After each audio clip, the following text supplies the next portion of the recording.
ಕನ್ನಡ ಪರ ಹೋರಾಟಗಾರರು ಹಾಗೂ ದಲಿತ ಪರ ಹೋರಾಟಗಾರರು, ಸಮಾಜದ ಚಿಂತಕರು ಹಾಗೂ ಶಿಕ್ಷಣ ಪ್ರೇಮಿಗಳಾಗಿರ್ತಕ್ಕಂಥ ನನ್ನ ಮಾರ್ಗದರ್ಶಕರಾಗಿರ್ತಕ್ಕಂಥ ಎಸ್ ಫಕೀರಪ್ಪನವರು, ಕರ್ನಾಟಕ ದಲಿತ ಸಂಘ ಸಮಿತಿಯ ರಾಜ್ಯ ಸಮಿತಿಯ ರಾಜ್ಯ ಕಾರ್ಯಾಧ್ಯಕ್ಷರಾಗಿರ್ತಕ್ಕಂಥ ಆತ್ಮೀಯರಾಗಿರ್ತಕ್ಕಂಥ ಫಕೀರಣ್ಣವರು ನಮ್ಮ ಕಾರ್ಯಾಲಯಕ್ಕೆ ಆಗಮಿಸಿದ್ದಾರೆ.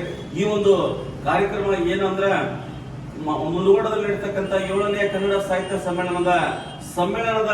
ಸಮ್ಮೇಳನ ಅಧ್ಯಕ್ಷರಾಗಿ ವಿಶೇಷವಾಗಿರ್ತಕ್ಕಂಥ ಬಹುಶಃ ನನಗೆ ಗೊತ್ತಿರೋ ಪ್ರಕಾರ ದಲಿತ ಪರ ಹೋರಾಟಗಾರರನ್ನು ಗುರುತು ಮಾಡಿರ್ತಕ್ಕಂಥ ಏನು ರಾಜ್ಯಾಧ್ಯಕ್ಷರು ಮತ್ತು ಏನು ಅಲ್ಲಿ ಕಾರವಾರದ ಜಿಲ್ಲಾ ಅಧ್ಯಕ್ಷರಾಗಿರ್ತಕ್ಕಂಥ ಎಲ್ಲ ಗೌರವಾನ್ವಿತ ಸಾಹಿತ್ಯ ಸಮ್ಮೇಳನದ ಸರ್ವ ಕಮಿಟಿಯ ಎಲ್ಲರಿಗೂ ಕೂಡ ಕೃತಜ್ಞತೆಯನ್ನು ಸಲ್ಲಿಸುತ್ತೇನೆ. ಏಕೆಂದ್ರೆ ಒಬ್ಬ ಶಿಕ್ಷಣ ಪ್ರೇಮಿ, ಒಬ್ಬ ದಲಿತ ಹೋರಾಟಗಾರರು ಮತ್ತು ಚಿಂತಕರು ಸುಮಾರು 50 ವರ್ಷಗಳ ಕಾಲಾಂತರ ಕನ್ನಡ ಪರ ಹೋರಾಟದಲ್ಲಿ ಭಾಗವಹಿಸಿ ದಲಿತ ಚಳವಳಿಗಳನ್ನು ಮಾಡಿ ಆಮೇಲೆ ಶಿಕ್ಷಣ ಪ್ರೇಮಿಗಳು ಮತ್ತು ಶಿಕ್ಷಣ ಸಂಸ್ಥೆ ಹಲವಾರು ಶಿಕ್ಷಣ ಸಂಸ್ಥೆಯನ್ನು ಕಟ್ಟಿರ್ತಕ್ಕಂಥ ನಾಯಕರನ್ನು, ಒಬ್ಬ ದಲಿತ ನಾಯಕರನ್ನು ಗುರುತು ಮಾಡಿ ಸಮ್ಮೇಳನಾಧ್ಯಕ್ಷರಾಗಿ ಮಾಡಿರ್ತಕ್ಕಂಥದ್ದು ನಾನು ಒಬ್ಬ ಕರ್ನಾಟಕ ದಲಿತ ಸಂಘ ಸಮಿತಿ ಜಿಲ್ಲಾ ಸಂಚಾಲಕನಾಗಿ ಬಹಳಷ್ಟು ಹೃದಯಪೂರ್ವಕವಾಗಿರ್ತಕ್ಕಂಥ ಸಾಹಿತ್ಯ ಬಳಗಕ್ಕೆ ಕೋಟಿ ಪೂರ್ವಕವಾಗಿರ್ತಕ್ಕಂಥ ಧನ್ಯವಾದ ಸಲ್ಲಿಸುತ್ತೇನೆ.